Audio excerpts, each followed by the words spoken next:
My name's Paul, and this is the second video in a series on daily accountability. In the first video, I told a little bit about the why, and now we're going to go into the how and actually the technical details of it. In the third video, we'll then cover about the buddy relationship and the accountability relationship and the way that you should be kind of trying to build a culture in your accountability relationship. So first of all, if you're going to be accountable for something, you have to find a thing that you're accountable for.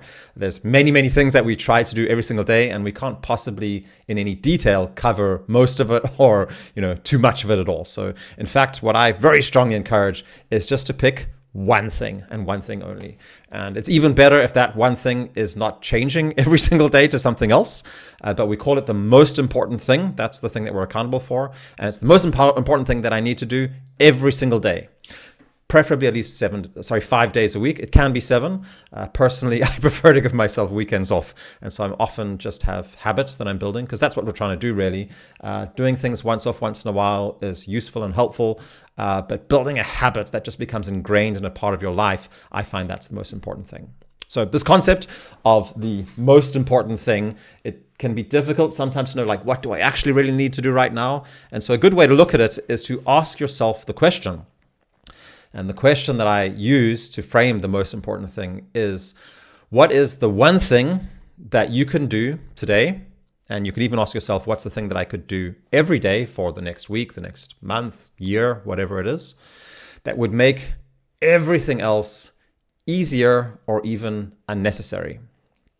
And so by asking yourself that question, you're really getting to a deeper, more foundational level of things that you need to be doing that are going to be enabling everything else that you want to do in your life. You'll be getting to a more foundational level.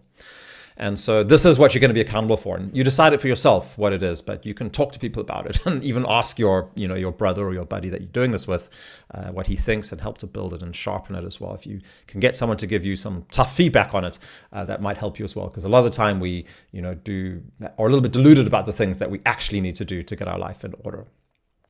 So once we've done this, then we actually write it down and we try and make it as sharp and measurable as possible. So, we just say like, oh, I want to try and lose some weight, or I want to be more present with my family or something like that, because it's not actually something that we can measure and know if we've done it or not. So we need to have a clear yes, no answer. If you know the SMART acronym, SMART, it's specific and measurable and accountable, all these things, then that's a good thing to use: time bound and relevant. So use that SMART acronym to build a good one that you can actually measure and report on.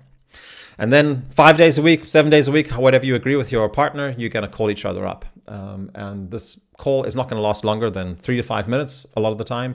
Sometimes there might be reason for it to go on longer, but that should be with the agreement of both partners. And it's basically just a check-in from the one partner. Did you actually do the most important thing today? Yes or no? And if it's a yes, then you just go straight on to the next man. Did you do your most important thing today? And that can be the entire call as well. If the person hasn't done the thing that they have said they were going to do, then there needs to be some kind of consequence. And that consequence might just be being put a bit on the spot by their partner. It could be that you can agree on something else. We're going to go into this on a later call. But the reality is, if there's no consequence, if there's just like, oh, okay, you haven't done it, fine, speak to you tomorrow, then you're not actually being accountable. So there has to be something that is happening because of that. Most men try to do too much at one time. That's why we created our Genesis workshop, which introduces you to the 4 foundational roles of being a man and sets you up with one simple habit to set you on the right path. So check out the link below for our Genesis workshop, and hope to see you there. Thanks.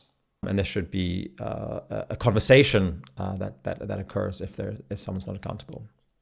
I found that when men have these buddy calls, then they often end up getting quite a lot of insight into each other's lives. A lot of men find a lot of value from having longer conversations after their buddy call. And so that's why I prioritize that you then ask, like, is it okay if we just talk about this specific issue or something like that, so that there isn't one partner who's needing to offload and talk all the time and another person who actually doesn't want to be there. It needs to be a valuable thing for both partners in their life. And then you hang up once the call is finished.